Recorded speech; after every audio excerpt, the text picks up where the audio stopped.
आपके साथ ये जो सार्थक बातचीत से न सिर्फ मुझे लेकिन देश के जो भी नागरिक आज आपको सुन रहे हैं, सभी देशवासियों को संतोष हुआ होगा। उनके अंदर एक नया विश्वास पैदा हुआ होगा कि दूर सुदूर गांव में हमारे लोगों ने कैसे देश को संभाला हुआ है, देश के उज्जवल भविष्य के लिए कैसे बढ़िया काम कर रहे हैं। और शायद समय ज्यादा होता और मैं सबको सुन पाता, कितना आनंद आता, कितनी नई नई चीजें मिलती।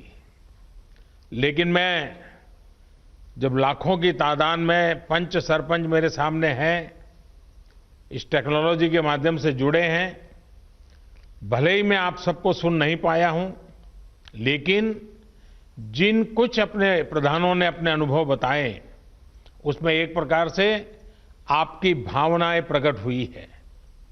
लेकिन उसके बावजूद भी आपने कोई ऐसे विशेष प्रयास किए हो, प्रयोग किए हो, अपने गांव को बचाया हो, अगर मुझे लिख करके भेजेंगे तो मुझे बहुत अच्छा लगेगा। आप सभी इस मुश्किल परिस्थिति में भी गांवों में जीवन को सुरक्षित और आसान बनाने में नेतृत्व कर रहे हैं, जिम्मेवारी निभा रहे हैं। हम सब ने सुना है, बचपन से सुनते आए हैं, महात्मा गांधी एक बात बार बार करते थे। महात्मा गांधी कहा करते थे कि मेरे स्वराज की कल्पना का आधार ग्राम स्वराज ही है। इसलिए ग्राम पंचायतें हमारे लोकतंत्र की एकजुट शक्ति का केंद्र है।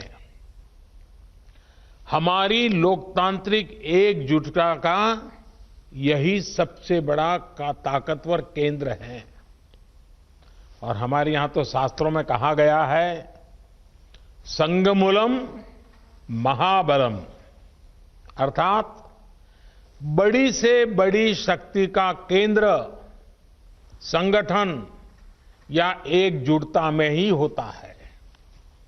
और इसलिए आज की परिस्थिति में देश को आगे ले जाने की शुरुआत, देश को आत्मनिर्भर बनाने की शुरुआत गांव की सामूहिक शक्ति से ही होगी। आप सबकी एकजुटता से ही संभव होगी।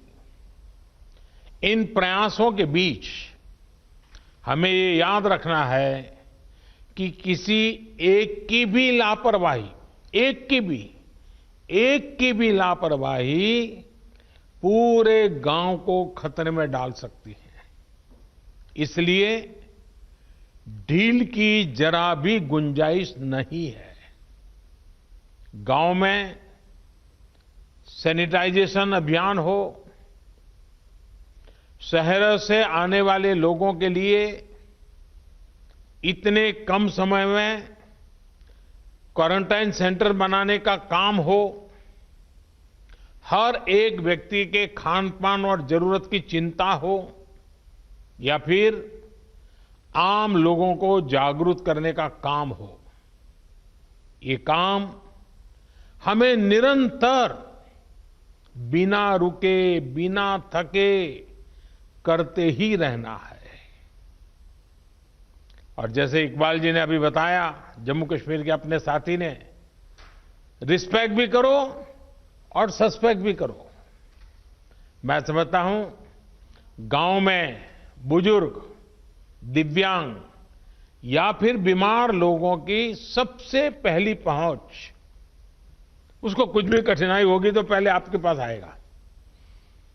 इसलिए सबसे पहला समाधान भी गांव के पंच और गांव के प्रधान के पास ही होना चाहिए। हमें ये ध्यान रखना है कि शारीरिक दूरी, 2 गज की दूरी, ये मंत्र भूलना नहीं है। गांव गांव, घर घर, गली गली, 2 गज की दूरी, ये शारीरिक दूरी, साथ साथ मुंह को फेस कवर, जरूरी नहीं है बड़े महंगे वो हो, ऐसा गमछा भी चल जाता है, लेकिन ये लगातार होना चाहिए। या मास्क से ढकना, हाथों की बार बार सफाई की बात हो, आने वाले दिनों में भी हमारे लिए इस बीमारी से बचने का यही बड़ा रास्ता है, यही एक दवाई है। हमें बचाव और स्वच्छता पर ज्यादा बल इसलिए भी देना है क्योंकि गर्मी और बरसात के मौसम में अनेक प्रकार की बीमारियों का खतरा भी बढ़ जाता है। और हमारे बारिश के दिन आने की शुरुआत होने वाली है। इस बार कोरोना बीमारी ने इस खतरे के लिए और अधिक चिंता का कारण बना दिया है। इसलिए हमें बहुत सतर्क रहते हुए अपने गांव को बचाना है। साथियों, हमारा अतीत का अनुभव बताता है कि बीमारियां और उनके इलाज के बारे में गलत जानकारियों की वजह से हमें बीमारियों को रोकने में काफी दिक्कत आती है, काफी समय चला जाता है। इस बार हमें ऐसा नहीं होने देना है। हमें हर प्रकार की गलतफहमी से लोगों को बाहर निकालना है। हर परिवार तक सही जानकारी, चाहे वो बचाव को लेकर हो या फिर इसके इलाज के लिए ये जानकारी पहुंचाने की चाहिए। इसके लिए आप छोटी छोटी टोलियां बनाकर, और मैंने सुना कई सरपंचों ने कहा कि उन्होंने गांव में छोटे टोलियां बना दी, अलग अलग काम के लिए लोगों को संगठित कर दिया है। टोलियां बनाकर जागरूकता के अभियान को तेज कर सकते हैं। आशा है, एएनएम है, आंगनवाड़ी कार्यकर्ता के साथ हमारे यहाँ सेल्फ हेल्प ग्रुप हैं, उसकी बहनें हैं, युवा मंडल है, पूर्व सैनिक हैं, दूसरे संगठनों से भी कई लोग आए हैं, धार्मिक, सामाजिक, सांस्कृतिक ये संगठन भी हैं। हर किसी की मदद लेनी चाहिए, हर किसी को जोड़ना चाहिए। साथियों, मैं सोशल मीडिया पर देख रहा था, खान पान को लेकर भी कुछ लोग तरह तरह की बातें करते हैं।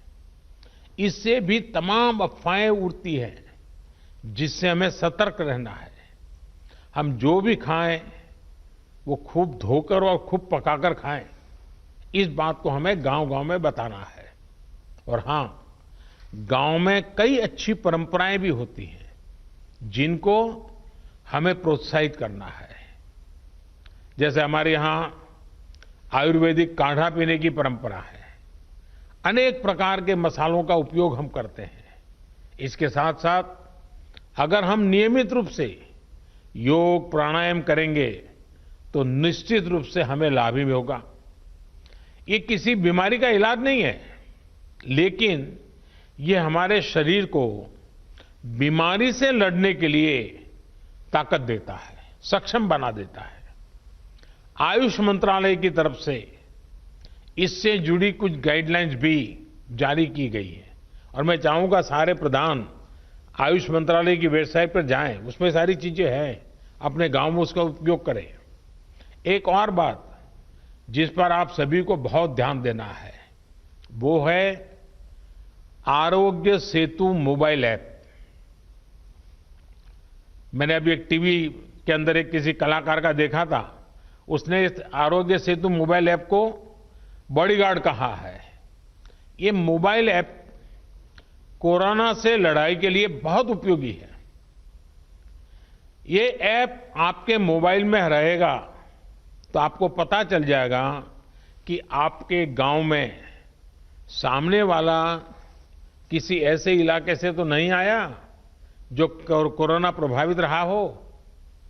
आपकी खुद की सुरक्षा के लिए, आपके गांव की सुरक्षा के लिए, आपके आसपास वालों की सुरक्षा के लिए आप अगर ये आरोग्य सेतु ऐप अपने मोबाइल में डाउनलोड करें, पूरे गांव के पास करवाएं, ये लंबे अरसे तक आपका बॉडीगार्ड का काम करेगा। मैं देश के सभी पंचायत प्रतिनिधियों से निवेदन करूंगा कि आप सभी अपने गांव के प्रत्येक सदस्य के मोबाइल फोन में आरोग्य सेतु ऐप को डाउनलोड करवाएं। ये एक प्रकार से हमारी सुरक्षा का सेतु है। साथियों, देश के ग्रामीण क्षेत्रों में रहने वाले भाइयों और बहनों का स्वास्थ्य हमारी सरकार की सबसे बड़ी प्राथमिकताओं में से एक रहा है। आपकी एक एक आवश्यकता को समझते हुए सरकार लगातार काम कर रही है। पहले टीकाकरण को लेकर इतनी दिक्कतें होती थी, हमारी सरकार ने न सिर्फ टीकों की संख्या बढ़ाई, बल्कि दूर दराज वाले क्षेत्रों में भी टीकाकरण अभियान को लेकर के गए। पहले गर्भवती महिलाओं और नवजात बच्चों में कुपोषण की बहुत ज्यादा समस्या थी। हमने पीएम मातृ वंदना योजना के माध्यम से सीधे महिलाओं के बैंक खाते में पैसे ट्रांसफर करने शुरू किए, ताकि कुपोषण के खिलाफ लड़ने में उसको मदद मिल जाए। पहले शौचालयों की क्या स्थिति थी, ये भी आपको पता है। शौचालय न होने से कितनी बीमारियां फैलती थी, ये भी आपको पता है। हम बहुत गंभीरता से प्रयास कर रहे हैं कि गांव के गरीब से गरीब को उत्तम स्वास्थ्य सेवा मिले। इसके लिए अनेक प्रयास किए जा रहे हैं। आयुष्मान भारत योजना भी गांव के गरीबों के लिए बहुत बड़ी राहत बनकर उभरी है। इसके तहत अब तक करीब करीब 1 करोड़ गरीब मरीजों को अस्पताल में मुफ्त इलाज मिल चुका है। इस योजना ने ग्रामीण इलाकों में जहां अस्पतालों की कमी है, वहां अस्पतालों के निर्माण में भी मदद की है। सरकार द्वारा भी देश भर के गांवों में लगभग 1.5 lakh health and wellness centre बनाने का काम तेजी से चल रहा है। इन सेंटर्स में अनेक गंभीर बीमारियों के टेस्ट की सुविधाएं मुहैया कराई जा रही है। पहले से किया जा रहे इन प्रयासों ने हमारे गांवों को कोरोना के खिलाफ लड़ाई में अहम भूमिका निभाने के लिए तैयार किया है। मुझे विश्वास है कि आप सभी अपनी सामूहिक कोशिशों से, अपनी एकजुटता से, अपनी संकल्प शक्ति से कोरोना को जरूर परास्त करेंगे। इसी विश्वास के साथ एक बार फिर आप सभी साथियों को पंचायत राज की इस महत्वपूर्ण पंचायत राज दिवस की शुभकामनाएं देता हूं। आपके परिवारजनों के, आपके गांव के नागरिकों के बेहतर स्वास्थ्य की कामना करता हूं। और फिर से एक बार आपने समय निकाला, आपके अपनी बहुत सारी बातें मुझे बताई, बहुत कुछ नई जानकारियां मिली, आपके आत्मविश्वास को मैंने अनुभव किया। मैं फिर एक बार आप सबका बहुत बहुत धन्यवाद करता हूं।